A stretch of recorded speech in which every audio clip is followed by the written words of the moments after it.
नमस्कार दोस्तों, स्वागत करता हूं एक बार फिर मेरे YouTube चैनल बेस्ट चॉइसेस पे। लंबे समय से प्रतीक्षित स्टाफ नर्स भर्ती परीक्षा जो कि कई बार विवादों में रही और कई बार इसकी तिथियां परिवर्तित करनी पड़ी हैं, वो उसकी एक्सपेक्टेड डेट जो कि उत्तराखंड सरकार द्वारा जारी कर दी गई है वो है 15 जून। और इस परीक्षा के ये मायने निकलते हैं कि लंबे समय से उत्तराखंड में रुकी हुई अन्य परीक्षाओं को भी एक गति मिलेगी। तो क्या क्या गाइडलाइंस और क्या क्या कंडीशंस हमें फॉलो करनी पड़ेंगी, वो सारी चीज़ें हम इसमें डिस्कस करेंगे। और साथ ही साथ ये भी बताते चलेंगे कि लगभग कब से, कौन से डेट से बाकी एग्ज़ाम्स होने की पॉसिबिलिटीज़ हैं। तो ये यहाँ आपको बताते चलें कि जो लेटर की लैंग्वेज आई है उस लैंग्वेज के हिसाब से ये कहा गया है कि निर्देशित किया गया है यूबीटीआर को कि 15 जून 2021 को उत्तराखंड में स्टाफ नर्सिंग भर्ती परीक्षा की लिखित परीक्षा का आयोजन कराया जाए। 15 जून जो कि मंगलवार का दिन है। और यहाँ आपको ये भी बताते चलें कि 3 जून को ये आदेश चिकित्सा स्वास्थ्य एवं परिवार कल्याण विभाग द्वारा आदेशित किया गया है और ये कहा गया है कि सभी प्रकार की एसओपीज़ को फॉलो किया जाए। देखिए, एसओपीज़ दो तरीके की हैं। एक एसओपी तो जो कि यूबीटीआर को, जो कि इस परीक्षा को करवाने वाली हमारी बीच की मीडिएटर है वो विभाग, और दूसरी जो स्टूडेंट्स को एसओपी फॉलो करनी है।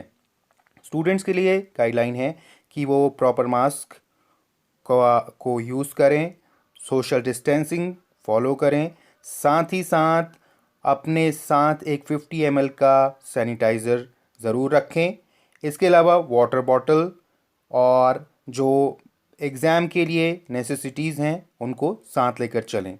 और वो अवॉइड करें कि किसी भी तरीके का किसी के साथ उनका जो है कांटेक्ट या किसी भी तरीके का कंटेमिनेटेड पर्सन से संपर्क ना रहा हो।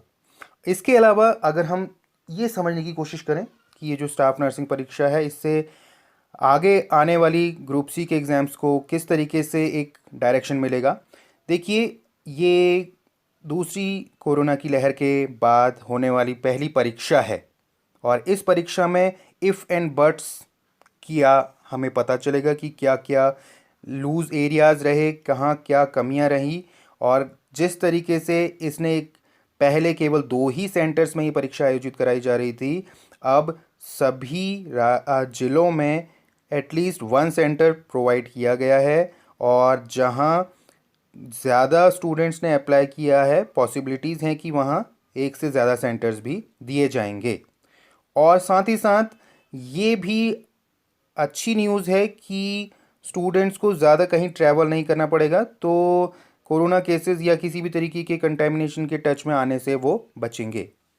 इस लेटर के, इस एग्ज़ाम के होने के अदर एग्ज़ाम्स के लिए क्या मायने हैं हम उसे भी समझते हैं। देखिए, अभी ये जो एग्ज़ाम है इसके क्वेश्चन पेपर से लेकर सारी चीज़ें सेटअप कर दी गई हैं, इसलिए इसमें क्वेश्चन पैटर्न टाइमिंग को लेकर चेंजेस होने की पॉसिबिलिटीज़ कम है, बहुत कम है। ये पुराने पैटर्न यानी कि 100 मार्क्स के बेसिस पर और अदर जो भी गाइडलाइंस हैं उसी के बेसिस पर, पुराने पैटर्न पर ये एग्ज़ाम कंडक्ट कराया जाएगा। बट बाकी जो परीक्षाएं हैं उन पर ये मंथन किया जा रहा है क्योंकि 2022 में इलेक्शन है और सरकार चाहती है कि एक पॉजिटिव मैसेज स्टूडेंट्स तक, कैंडिडेट्स तक, अप्लाइंग एस्पायरेंट्स तक पहुँचे। इसलिए वो एग्ज़ाम के ड्यूरेशन को कम करने और साथ ही साथ एग्ज़ाम्स में आने वाले क्वेश्चंस को भी कम करने की एक पॉसिबिलिटी लेकर चल रही है। हो सकता है कि वो अगर 100 मार्क्स के क्वेश्चन पेपर है तो उसको रिड्यूस करके 75 कर दिया जाए, उसकी मार्किंग को 1 से 1.25 या 1.5 रेस कर दिया जाए, क्योंकि पहले भी कई बार ऐसा किया गया है कि 100 मार्क्स के क्वेश्चन पेपर सेट किया जाता है और each question is of 2 marks. सो यही एक तरीके का जो हमारे लिए एक पॉजिटिव मैसेज मिल रहा है जो कि अदर सभी एग्ज़ाम्स के लिए फॉलो कराया जाएगा। और जहाँ तक मेरा मानना है, मैं आपको बताता चलूँ कि lecturer exam, LT exam, nursing exams जो कि सबसे पास एग्ज़ाम्स थे, उनमें से अब जो नियर में होने वाली पॉसिबिलिटीज़ है वो है एलटी एग्ज़ाम की। एलटी एग्ज़ाम इसलिए क्योंकि एलटी एग्ज़ाम भी बिल्कुल क्लोजली ही था और वही नेक्स्ट सेटअप में, वही नेक्स्ट टाइम टेबल में, रोटेशन में था। और ये भी एक मेजर एग्ज़ाम्स था जो कि क्योंकि नई शिक्षा नीति लागू होने के बाद इस एग्ज़ाम को करवाने के लिए बहुत ज़्यादा प्रेशर है सभी स्टेट्स पर, स्पेशली उत्तराखंड गवर्नमेंट पर, क्योंकि अभी उत्तराखंड में बहुत सी सीट्स वैकेंट हैं।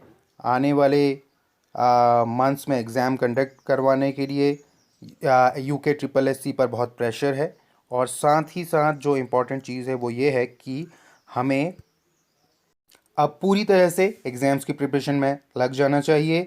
ये इफ़ एंड बट्स और एक्सक्यूजेस नहीं रखने चाहिए कि एग्ज़ाम्स होंगे या नहीं होंगे। डेफिनेटली एग्ज़ाम्स होंगे। डेफिनेटली एग्ज़ाम्स को करवाने के लिए नए नए पैटर्न्स की कोशिश की जा रही है। और ओवरऑल ये एक गुड लक और गुड विशेस हमारी तरफ से हैं सभी के लिए कि आप जो है hopefully July month, August month and September months में हमारी LT लेक्चरर और साथ ही साथ group C related other exams conduct करवा लिए जाएंगे। सुनने में कुछ अजीब सा लग रहा है, बट केवल एग्ज़ाम वाले कैंडिडेट्स को कुछ प्रॉपर गाइडलाइंस को फॉलो करवाते हुए एग्ज़ाम्स करवाने के लिए ये कंडीशंस डेफिनेटली लागू करवाई जाएंगी। सो मैं एक बेस्ट विशेस के साथ कि आप लोग सभी हमारे चैनल को लाइक और सब्सक्राइब करें ताकि लेटेस्ट डिटेल्स आपको मिलती रहें। बहुत बहुत धन्यवाद।